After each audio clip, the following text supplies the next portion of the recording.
இன்று நாம் இலங்கையை ஆட்சி செய்த கடைசி மன்னரின் வரலாற்றை அடையாளப்படுத்தி காட்டும் நாம் சுட்டி காட்டும் பொழுது இதற்கு மாற்று கருத்து தெரிவிக்காமல் அவர்களுடைய உடைமைகளை அடையாளங்களை அடையாளப்படுத்தலாம்.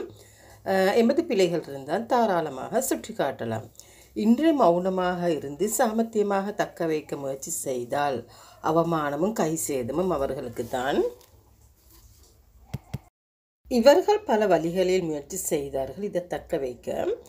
இவர்கள் கூட்டாக என்ன கள்ள வேலை செய்தாலும் எமக்கு தெரியும், கனவின் மூலம் காட்டுவதுண்டு. இதே ஒரு ஞானத்தாலும் ஒரு அடையாளமாக அத்திருட்டு வேலைகளை எனக்கு காண்பிப்பதுண்டு. இதில் ஆரம்பத்தில் லயன் வி அசோக் நாம் வெளிப்படுத்தும் பொழுது மன்னரின் வரலாற்று கதையை இதை நிதானமாக ஒத்துக்கொண்டார். லயன் வி அசோக் ஜனவரி 30 குரு பூஜை செய்யும் முன் ஒரு வாரத்துக்கு முன் லயன் வி அசோக் வீரகேசரி பத்திரிகைக்கு விளம்பரப்படுத்துவது வழக்கம்.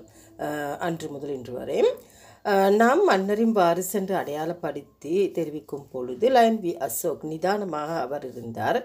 அவரை முதலில் உசுப்பி விட்டவர்கள் வீரகேசரி லேக் ஹவுஸ் நிறுவனமும் சிலாஃபன் தின்னனூரானும் ஒரு முஸ்லீம் ஒருவரையும் செட் பண்ணி இலங்கையில் இவர்கள் அரண்மனை சமையல்காரர்கள் இன்று மன்னரின் வாரிசு என்று தெரிவித்து வருகின்றார்கள் என்று எம்மை அடையாளப்படுத்தி சுட்டி காட்ட வைத்தார்கள்.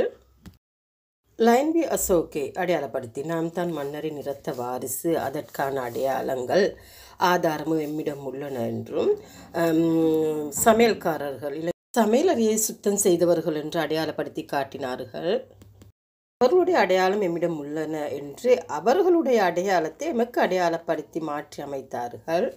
மன்னரின் காலம் தொற்று இன்று வரை வைத்தியத்துறையில் வைத்திய வம்சாவளியில் தான் இருக்கும் இடத்தின் வரிப்பணத்தை புனித தலதா மாளிகைக்கு செலுத்தி வருகின்ற இலங்கையில் வைத்திய வம்சாவளிக்கும் சமையல்காரருக்கும் அடையாளம் தெரியாத நாம் அதற்கான விளக்கத்தை சமூக வலைத்தளங்கள் நூடாகவே தெரிவிக்கும் பொழுது உடனே மாற்றி விட்டார்கள். பட்டத்து அரசியின் தத்து பிள்ளை என்று அதற்கு விளக்கம் கொடுத்த பிறகு மன்னரின் பட்டத்து அரசி லயன் வி அசோக் அதற்கு பிறகு உஷாராகிவிட்டார். பட்டத்து அரசியும் மன்னரும் மொத்தம் 4 மனைவிமாரோடு சேர்த்து மன்னரும் 60 பேர் கப்பலில் பயணித்துள்ளார்கள். ஆங்கிலேயர்களால் கைது செய்யப்பட்டு சிறையில் வைக்கும் முன்பே மன்னரின் பட்டத்து அரசி துறைமுக அடையும் முன்பே இறந்துவிட்டார் பாலாற்றங்கரையில். அப்படி இருக்கும் பொழுது பட்டத்து அரசின் தத்திப்பிள்ளையாக முடியாது என்று கேள்வி எழுப்பும் பொழுது அதை நிறுத்திவிட்டார்கள். அடுத்து மன்னரும் அடுத்து 3 மனைவிமார்களும் ஏனையவர்களும் இந்தியாவில் உள்ள திப்பு சுல்தான் மாளிகையில் சிறை வைத்து இருந்த பிறகு அன்று இலங்கை அரசாங்கம் மாதாந்தம் ஒரு தொகையை அவர்களின் மன்னரின் குடும்பத்துக்கு வழங்கி வந்துள்ளது. மறைந்த மதிப்புக்குரிய முன்னாள் உலகிலேயே பெண் பிரதமர் என்ற பெருமைக்குரிய சினிமா பண்டார் நாயக் அம்மையார் ஆட்சிக்கு வந்த பிறகு அதை நிறுத்திவிட்டார். மன்னரின் இரத்த வாரிசு அங்கு கிடையாததனால் அண்மையில் மதிப்புக்குரிய கோத்தாபய ராஜபக்ச அவர்கள் ஜனாதிபதியாக இருக்கும் பொழுது ராஜபக்ச அவர்கள் பிரதமராக இருக்கும் பொழுது ஆவணங்களையே நாம் மன்னரின் வாரிசு என்று அடையாளப்படுத்தி பிறகு இவர்கள் அதே அரசாங்கத்திடம் கையளிக்க மீண்டும் உரிமையை பெற்றுக்கொள்ள இலங்கை அரசாங்கம் அதை ஆய்வு செய்து நிராகரித்துள்ளது. இவர்கள் இரத்த வாரிசு அல்ல என்று. அதற்கு பிறகு இந்தியாவில் உள்ள இலங்கை தூதரகம் மூலம் மாநில நாயுடு மூலம் தலைவர்கள் மூலம் தான் வாரிசு என்று அடையாளப்படுத்தி வந்தார்கள்.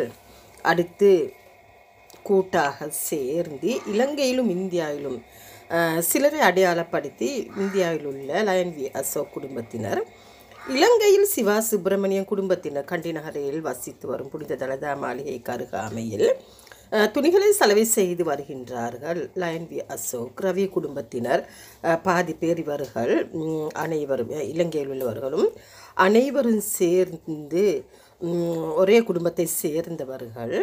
அடுத்து அருண் செல்வன் இலங்கையில் எந்த ஒரு அடையாளமோ ஆளுமையோ அரசு அங்கீகாரமோ கிடையாது. இவர்களுக்கு இந்தியாவில் உள்ளவர்களுக்கும் இலங்கையில் உள்ளவர்களுக்கும் நான் தற்பொழுது அடையாளப்படுத்தியவர்களுக்கு யாரோ ஊரில் கூறிய கதையை வைத்து இவர்களும் அதில் ஒருவர் என்று இன்று இலங்கையில் தயாரிக்கப்பட்ட கிரிவசிபுர திரைப்பட நூடாக இயக்குனர் தேவிந்த கொஹங்காகே மூலம் இன்று இலங்கையில் வெறும் மன்னரின் வாரிசாக, ஆனால் எந்த ஒரு அடையாளமும் கிடையாது.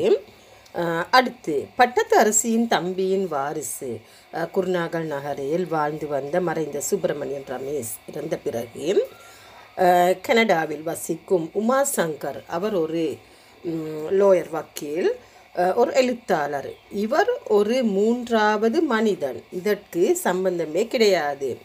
இவர் கனடாவில் இருந்து இலங்கைக்கு வருகை தந்து இலங்கையிலிருந்து இங்குள்ள மன்னரின் உறவுகளையே சந்தித்து பேசி எம்மிடமல்ல ஏனையோர்களிடம் சந்தித்து பேசி ஏனையோரிடமும் இந்தியாவில் இருக்குள்ள ஐஎன்பி அசோக்கு அங்கு சென்று அங்குள்ள உறவுகளோடு கதைத்து மீண்டும் கனடா சென்று அவர் அங்கிருந்து எனக்கு எனது வீடியோக்களை பார்த்து விட்டு எனக்கு ஒரு குறுந்தகவல் ஒன்று அனுப்பியிருந்தார். நான் புனித தலதா மாளிகைக்கு தொலைபேசியினூடாக அழைத்து விசாரித்தேன். அரச வம்சத்தினர் வரி பணத்தை செலுத்த வேண்டிய அவசியமில்லை என்றும், அடுத்து அரேபிய வைத்தியர் சீதாவுக்கு ராஜசிங்க மன்னரின் காலங்களில் தான் வைத்தியம் செய்துள்ளார்கள். நான் இதை அலசி ஆராய்ந்துள்ளேன் என்று. ஒரு வக்கீலுக்கு ஒரு புத்தி இருக்கும். ஒருவர் எப்படியாவது திசை திருப்பணும், அவருடைய பிடிக்குள் வட்டத்துக்குள் கொண்டு வந்து முடக்கி பிடித்து கொள்ளணும் என்ற ஒரு இருக்கும். ஆனால் வக்கீலும் ஒரு தருணத்தில் முட்டாளாக மாறுகின்ற தருணமும் உண்டு. சீதாவுக்கு ராஜசிங்க மன்னர் எத்தனையோ மன்னர்மார்களுக்கு முதலில் அவர் ஆட்சி செய்தார். நான் கூறுவது தற்பொழுது அரச அங்கீகாரத்தோடு ஆளுமையோடு அடையாளங்களோடு தற்பொழுது இருந்து வரும் வைத்திய கௌரவ அல்ஹாஜ் இர்ஷாத் அவர்கள் இலங்கை ஆட்சி செய்த கடைசி மன்னரான சிறு விக்ரம ராஜசிங்க மன்னருடைய காலங்களில் தான் இவ்வாறு நிகழ்வுகள் இடம்பெற்றன. உமாசங்கர் இது மூன்றாவது ஒரு ஆள். அவரும் தற்பொழுது அடையாளப்படுத்தி காட்டிய பிறகு அவரும் அவருடைய வேலையை நிறுத்தி கொண்டார்.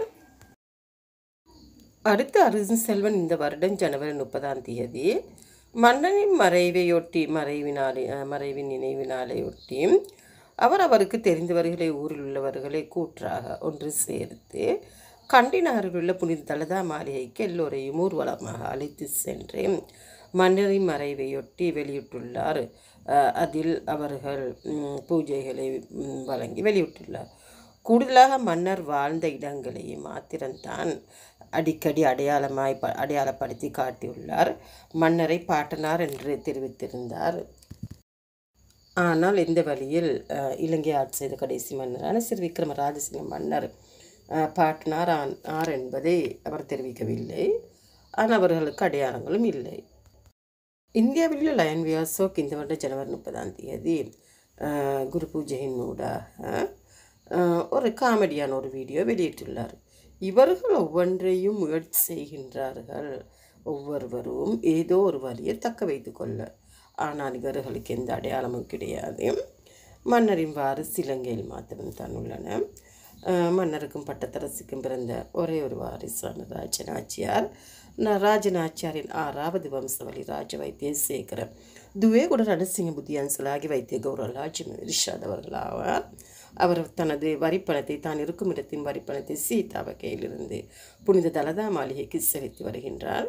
கண்டி நகரில் உள்ள அதே வம்சாவளியில் வாழ்ந்து வருகிறார், மன்னர் வழங்கிய கௌரவ நாமங்களோடு.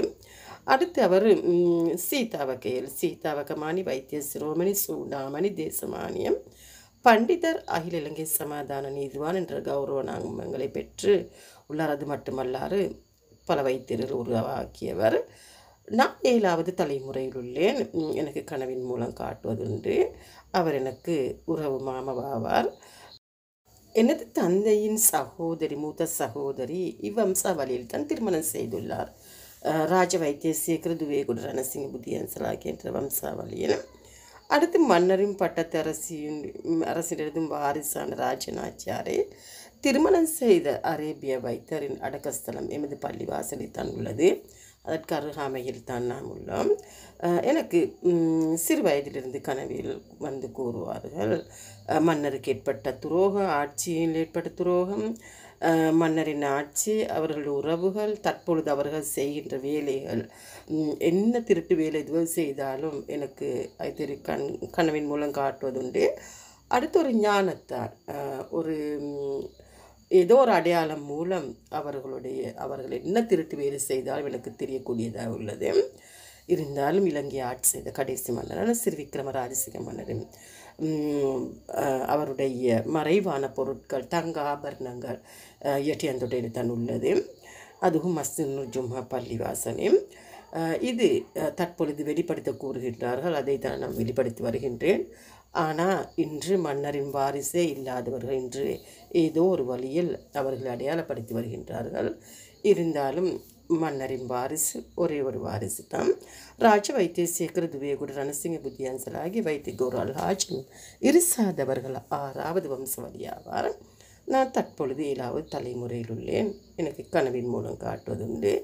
அவைகளைத்தான் நான் ஆதாரத்தோடு வெளிப்படுத்தி வருகின்றேன். நன்றி.